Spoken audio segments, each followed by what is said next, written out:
Let's talk about mistakes that you see most often, or the biggest mistake that people make once they start to unveil the story. I hate this question. Like, my mind just starts exploding with like so many different things. I think the biggest mistake is what I was just speaking about, wanting to have an impact, like that desire to inspire people with this story.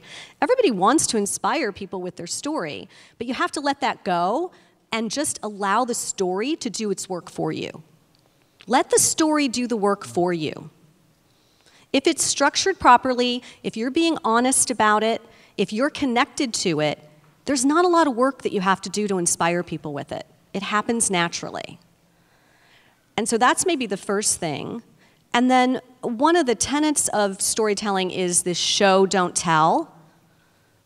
And telling stories from the stage, live, with people is very different. It's a very different medium than writing a story.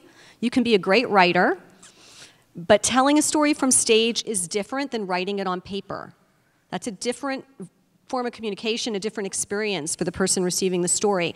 Telling a story on film is very different from telling a story live on stage, especially these sort of business stories that are only 3 to 5 minutes. We try to do stories in 2 to 3 minutes max for people.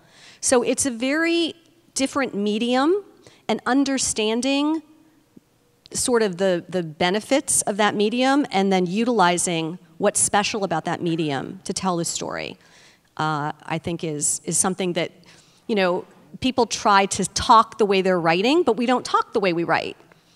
We stutter and we do half sentences, and you know, that's what we do when we're real and we're talking to somebody, and it doesn't bother us when we're in a conversation with someone.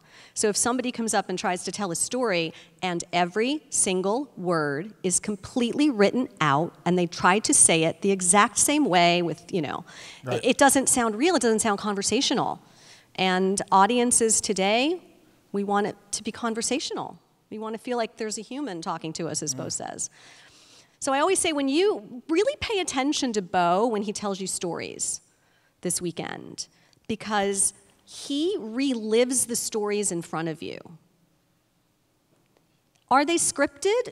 Yeah, in the sense that I've heard them multiple times and he tells them sort of the same way with a lot of the same words, but he's not reciting a script when he tells you that story. He's putting himself back in the moment and just, he knows what the points are that he wants to make, and then he just puts himself back in the moment and lets whatever words come out of his mouth come out of his mouth.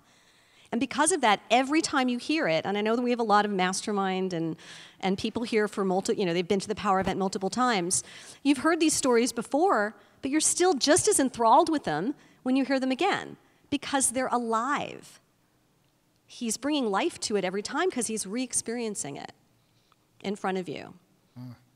So I think that would be the other mistake is, I'm a big person for the script. Like, you need to know what you're saying. You need to know the pieces, the structural pieces of the story. They all have to be there.